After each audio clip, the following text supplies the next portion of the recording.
સમાચારની શરૂઆત કરીશું બોરવેલમાં ફસાઈ જિંદગી જામનગરમાં જ્યાં બોરવેલમાં બાળક પડ્યું છે।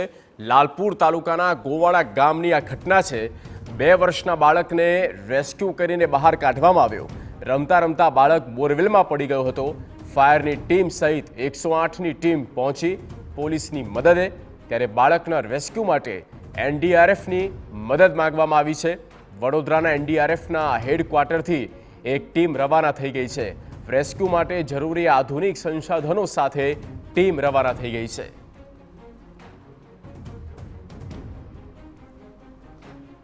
તો બાળક કે જે ફસાઈ ચૂક્યો હતો અને તેને બહાર કાઢવા એનડીઆરએફના હેડક્વાર્ટરથી એક ટીમ રવાના થઈ છે। બોરવેલમાં બાળકની જિંદગી હાલ તો દેખાઈ રહી છે અને તેને બચાવવા માટે अलग अलग टीम ત્યાં પહોંચી છે। જામનગરનો આ બનાવ બોરવેલમાં બાળક પડી ગયું। 2 વર્ષનું બાળક રમતા રમતા બોરવેલમાં પડ્યું હોવાની ઘટના બની। લાલપુર તાલુકાના ગોવાડા ગામનો આ બનાવ છે જ્યાં 2 વર્ષના બાળકને બહાર કાઢવા માટે अलग अलग ટીમ ત્યાં પહોંચી છે। એનડીઆરએફની પણ મદદ લેવામાં આવી છે। એક ટીમ હાલમાં જ રવાના કરવામાં આવી છે। હેડક્વાર્ટર વડોદરા એનડીઆરએફની ટીમ પણ ત્યાં પહોંચી છે। 108ની પણ મદદ લેવામાં આવી છે અને સ્થાનિક પોલીસ પણ સ્થળ પર છે। જરૂર પડે 108ની પણ તાત્કાલિક સારવાર પૂરી મળી રહે ત્યાં જ તેના માટે થઈને ટીમ ત્યાં પહોંચી ચૂકી છે। બોરવેલની અંદર બાળક ફસાઈ ગયું। રમતા રમતા બાળક કે જે બોરવેલમાં પડ્યું હતું અને ત્યાર પછી કઈ રીતે જહેમત ઉઠાવવામાં આવી છે, કઈ રીતના પ્રયત્નો થઈ રહ્યા છે, ઘણી બધી અડચણો પણ આવી રહી છે, મુશ્કેલીઓ ઘણી છે, પણ આપણે એ અલગ અલગ તસવીર પણ બતાવી રહ્યા છે। આ બોરવેલ પણ આપણે બતાવી રહ્યા છે કે જ્યાંથી આ બાળકને બહાર કાઢવામાં તમામ પ્રયત્નો થઈ રહ્યા છે અને એ જ પ્રયત્ન કમસે કમ એ બાળક કે સુરક્ષિત બહાર આવી જાય અને ત્વરિતે ઝડપથી આવે તે માટે અલગ અલગ ટેકનિક દ્વારા હાલ તો આ કામગીરી જે છે તે કરવામાં આવી રહી છે।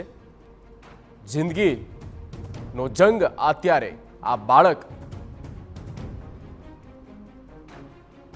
ઝઝૂમી રહ્યો છે અને તે તમામની વચ્ચે અલગ અલગ ટીમ ત્યાં પહોંચી છે અને રેસ્ક્યુની કામગીરી આગળ વધારવામાં આવી છે। અત્યારે અહીંયા લાલપુર તાલુકાના ગોવાડા ગામેથી બાળકને જે બોરમાં ફસાઈ ગયું છે 12 ફૂટ જેટલુંની અંદર છે। અત્યારે જીવંત છે, અવાજ આવે છે, શ્વાસ લે છે।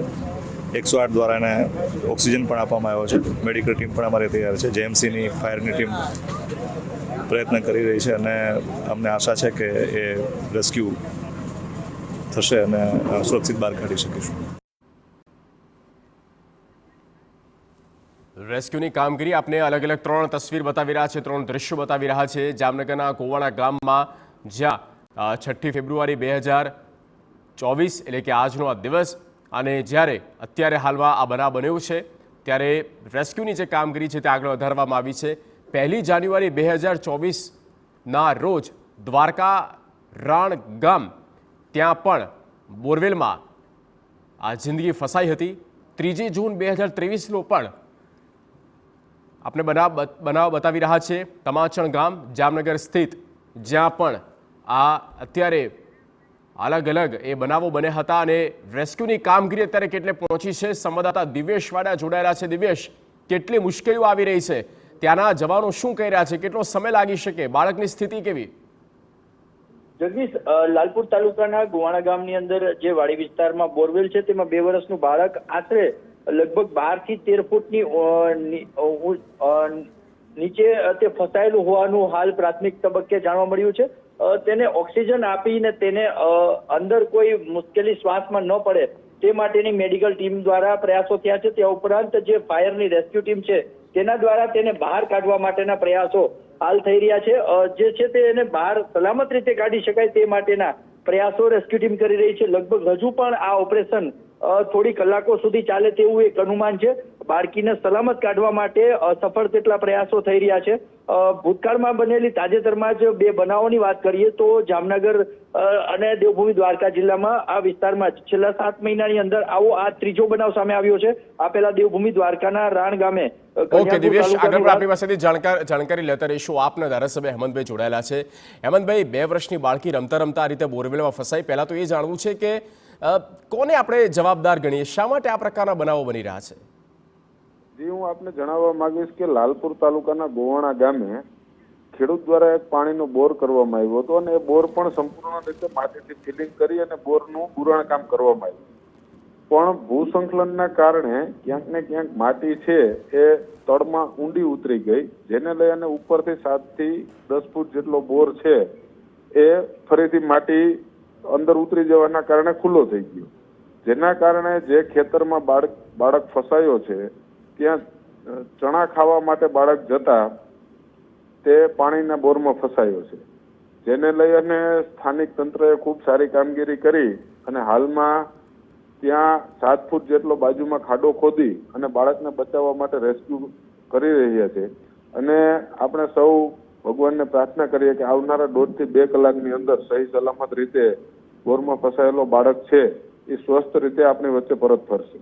અચ્છા હેમંતભાઈ, તમે ત્યાં જ છો?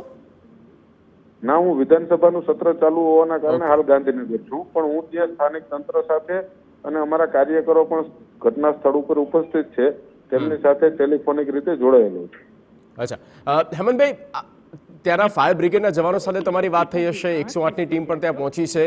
શું કહી રહ્યા છે? અડચણો, મુશ્કેલીઓ કેવી આવી રહી છે? જમીન કેવી છે ત્યાં?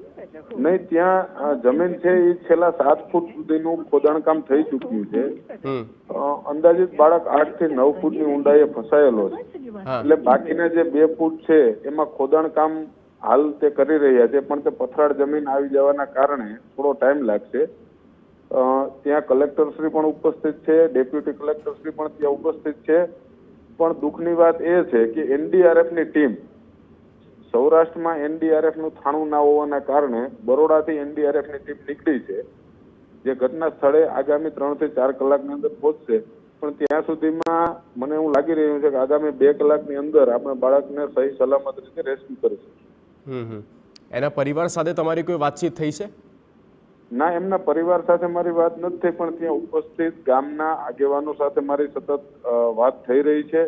અને ખાસ કરીને અમરેલીથી એક મહેશ આહિર નામના યુવકે જે એક રોબોટ બનાવ્યો છે, જે બોરમાં ફસાયેલા આવા માસૂમ બાળકોને બચાવવા માટેનું કામ કરે છે, એ મહેશ આહિર ત્યાંથી અમરેલીથી પણ રવાના થઈ ચૂક્યા છે અને આગામી 3 કલાકની અંદર એ પણ ઘટના સ્થળે પહોંચશે.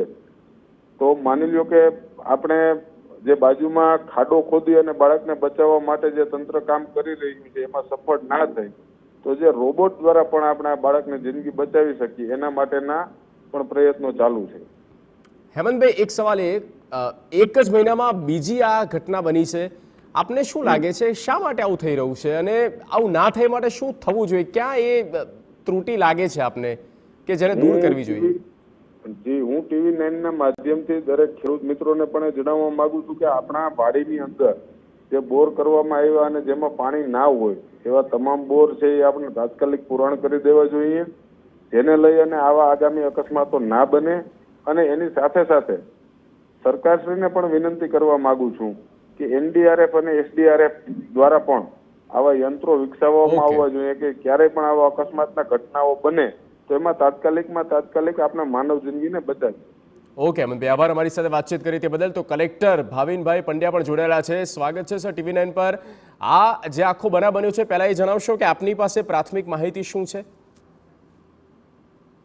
ત્યાં બાળક આપણે જે વાત કરી પ્રમાણે એ બોરની અંદર ફસાઈ ગયું છે, અંદરથી એ કંઈક ચણા ખાવા માટે જતું હતું, એમાં કંઈક ઉતરી ગયું છે અને એ અત્યારે એને 12 ફૂટ જેટલું ઊંડું છે અત્યારે. અને એને અત્યારે કહેવાય ને કે એને ગ્રીપ લઈને એને અત્યારે અમારી ટીમ જે છે મ્યુનિસિપલ કોર્પોરેશન જામનગરની એને રેસ્ક્યુ કરી રહી છે અને અત્યારે એને એ ઓક્સિજન પણ સપ્લાય 108 દ્વારા એને આપી રહ્યા છે અને એને ગ્રીપ કરીને પકડી લીધું ઊંચે ન જાય એટલા માટે. પણ હવે એને કાઢવાની પ્રક્રિયા ચાલુ છે. ડોક્ટરની ટીમ પણ અમારી જીજી હોસ્પિટલની પણ અત્યારે સ્ટેન્ડ ટુ રાખી છે અને દે આર વર્કિંગ હાર્ડ. અને એસડીઆરએફની ટીમ અહીંથી રવાના થઈ છે અને એનડીઆરએફને પણ કહ્યું છે, પણ એ લોકોને થોડું ટાઈમ લાગશે, પણ વી આર ડુઈંગ ઇટ. અને અત્યારે એ ખૂબ જ ડીપ જગ્યામાં, રિમોટ જગ્યામાં છે, લગભગ